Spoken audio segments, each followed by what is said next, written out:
नहीं, हम तो बहुत परेशान होते हैं उनको देखते हैं, जब बताते हैं ना हम बहुत दुखी होते हैं कि क्यों ऐसे कर रहे हैं लोग बात। हम तो परेशान होते हैं, उनकी सुन नहीं सकते हम। जो आरोप उनके ऊपर लगाए जा रहे हैं सब गलत है, हमारा मन नहीं मानता। नमस्कार दोस्तों, द फैक्ट टाइम में आपका स्वागत है। हमारे साथ शीला इंसा जी हैं जो पिछले 19 सालों से डेरा सच्चा सौदा के साथ जुड़े हैं। जयपुर से। इनका क्या कहना है डेरा सच्चा सौदा वेसन डॉक्टर गुरमीत राम रहीम सिंह जी इंसा के लिए, इनसे सीधी बातचीत करते हैं। जयपुर से ये आज डेरा सच्चा सौदा में आए हैं, इनसे सीधी बातचीत आपको दिखाते हैं। शीला जी, आपका द फैक्ट टाइम में आपका स्वागत है। आप पिछले 19-20 सालों से आ रहे हो डेरा सच्चा सौदा? हाँ जी, लगातार आ रहे हो? लगातार। पहले तो मतलब पहले हमारा बेटा पीता था ना, तो अलवर से हमारे को कोई मेरा भैया लेके आया था यहाँ पे, तो उसी टाइम पहले दिन ही हमारे को गुफा में हमारा बात हो गई थी, मेरे बेटे की भी और मेरी भी। पहली बार ही हमने बात कर ली थी पिताजी से, और पिताजी को मैंने यही कहा था। पिताजी ने बोल दिया सब कुछ अच्छा होएगा, कुछ नहीं होगा गलत, तो अच्छा ही चल रहा है। और उसके बाद में फिर हमारी बहू थी जिसको 2002 में था, कैंसर हो गया था, ब्लड कैंसर, और 2 साल का बच्चा था, 4 साल का बच्चा था। उसको कैंसर हुआ तो हॉस्पिटल में भर्ती कराया जयपुर में। उन्होंने मतलब टेस्ट वगैरह किए, उन्होंने बोला कि इसको ब्लड कैंसर है, और खून बिल्कुल ख़त्म हो गया था। फिर बोला कि हर महीने इसको खून चढ़ाना पड़ेगा। तो फिर जैसे 4 दिन बाद छुट्टी हुई ना, घर गए तो बोलते मेरे को पिताजी के पास ले चलो, मेरे को कुछ भी नहीं होगा, पिताजी के पास ले चलो। तो हमने डॉक्टर से पूछा, उन्होंने बोला रिजर्वेशन करवा लो और आने जाने का कर लो। फिर हम 4 दिन बाद जयपुर इधर आ गए, डेरे आ गए थे।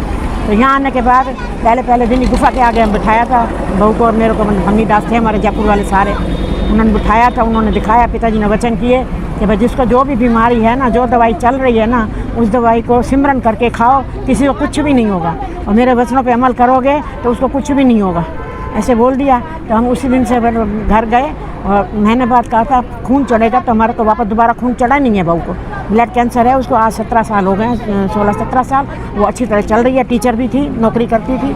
अब उसको 5-6 साल से नौकरी छोड़ दी है, तो शरीर के हिसाब में थोड़ा सा हल्का हो रही है, बाकी वैसे बिल्कुल ठीक चल रही है। उसके बच्चे थे, एक 2 साल का, एक 4 साल का।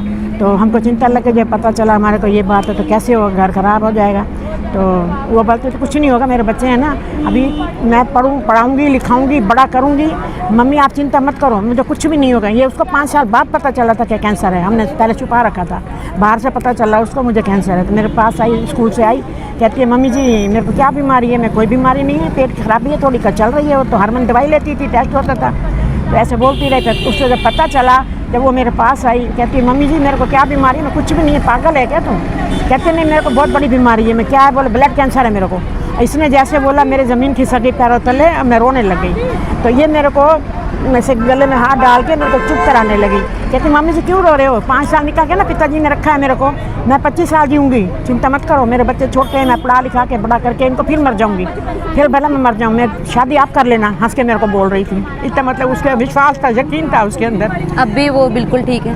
अब जो दवाई चल रही है उसकी, फिर है ना डॉक्टर ने बोला बड़ा इलाज करो, तो हम बड़ा इलाज नहीं करवा सकते थे। मकान बेच के करवा रहे थे, 4 लाख दे रहे थे। तो उन्होंने बोला कि भैया ना मैडम गारंटी कितनी है जीने की, भाई कितने तक जिएगी? तो डॉक्टर ने जवाब दिया 25%, 50 भी नहीं बोला, 75 भी, 25 बोला। तो मेरे आदमी ने और मेरे बेटे ने बोला कि हम इतने मकान बेच के सड़क पे भी आ जाएं बच्चे सारे, तो अब मालिक कर रहा है ना, हमारा मालिक पार करेगा, हमको तो नहीं करवाना। आपके बेटे ने नशा छोड़ दिया था, लेकिन फिर किसी ऐसे काम में फंस गया जो फिर मतलब 8 साल बाद उसने। आज ज़रूरत है उनकी समाज? हाँ। गुरुजी की ज़रूरत है समाज बहुत। मैं तो अभी भी रोक के जा रही हूँ, क्योंकि वो कभी बीच में 2 साल 3 साल निकलते हैं, फिर वो कुछ हो जाता है, उसको पी लेता है। मैं कहती हूँ मालिक उसका, और गुस्सा बहुत है, क्रोध बहुत है। तो मैं कहती हूँ क्यों ज़रूरत है समाज को गुरुजी की? हमको खुद को ज़रूरत है ना, हम दुखी हैं। अभी मैं रोक के आई हूँ अंदर बैठ के, रो के बोला पिताजी मैं 8 साल बाद आई हूँ, मैंने घुटने का ऑपरेशन कराया है, 4 साल हो गए हैं। और मैं 15 अगस्त को भर्ती हुई थी, 16 अगस्त को सुबह 4:45 बजे पिताजी मेरे दर्शन दे के गए हैं मेरे को। मैं बाहर निकली, ऐसे पिताजी खड़े थे, मैंने कहा पता नहीं कौन है। फिर मैंने आगे होकर ना ऐसे मुंह के सामने आगे होकर मैंने बोला, मैंने देखा, मैं कहा हाय पिताजी आप, दंडन सतगुरु तेरा ही आसरा है, ऐसे मैं बोली उनको।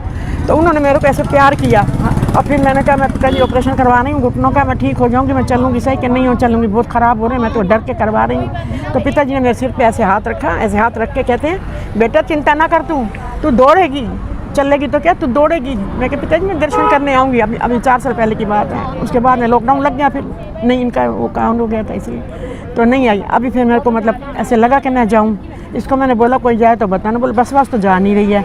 लेकिन मेरा मन कर रहा माहौल है। कैसा रहता है आश्रम में? आप आज भी आए हो, बहुत अच्छा है। आश्रम में मतलब लड़कियों की सुरक्षा कैसी रहती है? बहुत करते हैं सब, इन्होंने तो किया। कभी भी ऐसा माहौल देखा हो जैसा टीवी में दिखाया जा रहा था? नहीं, हम तो बहुत परेशान होते हैं उनको देखते हैं, जब बताते हैं ना हम बहुत दुखी होते हैं कि क्यों ऐसे कर रहे हैं लोग बात।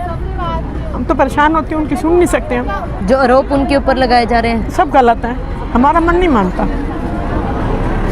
क्यों, मतलब उनके ऊपर गलत आरोप क्यों लगाए जा रहे हैं? अब ये तो मालिक जाने, दुनिया है, पब्लिक है, एक दूसरे को देख नहीं सकती। जो आदमी उठता है, जो भगवान बन जाता है, उसको दुनिया नहीं छोड़ती है, उसको गिराना नहीं चाहती। आप भगवान क्यों कहते हो? मतलब आपने हमारा क्या तो भगवान है। हमारा जब मेरी बहू के लिए बोल दिया था, उसको आज 17 साल हो गए, जी रही है। मेरे भतीजे के बेटा होकर मर गया, बेटी थी, वो कहती मेरे को वीर चाहिए।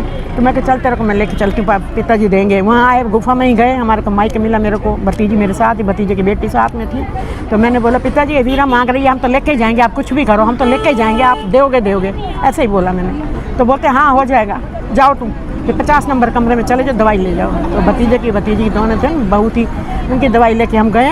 1 महीना निकला, दूसरे महीने में उसको बच्चा लग गया, बेटा हुआ। फिर उसका बेटा हुआ तो उसको जैसे खुशी के मारे कोई मिल गया कि पिला हमको, वो बोला मैं नहीं पिला सकता, बहुत मना किया, लेकिन बस वो दिन खराब थे। क्या आज आपको लगता है जरूरत है संत जी की? क्या अपील करोगे सरकार? बहुत ज़रूरत है हमको। तो क्या अपील करोगे सरकार से? यही कहेंगे उनको छोड़ो, कुछ नहीं है, उन्होंने कुछ नहीं किया, हम तो यही बोलेंगे और क्या बोलेंगे। जी बहुत बहुत धन्यवाद। भगवान मानते हैं लोग संत डॉक्टर गुरमीत राम रहीम सिंह जी इंसा को, रो के आपके सामने अपनी दास्तां बता रहे हैं कि संत जी समाज में जल्द से जल्द वापस आने चाहिए। आप लोग भी अपनी राय डालते रहिए, कमेंट बॉक्स में देखते रहिए। द फैक्ट आई और सच का साथ दीजिए, चैनल को जरूर सब्सक्राइब कीजिए। बहुत बहुत धन्यवाद।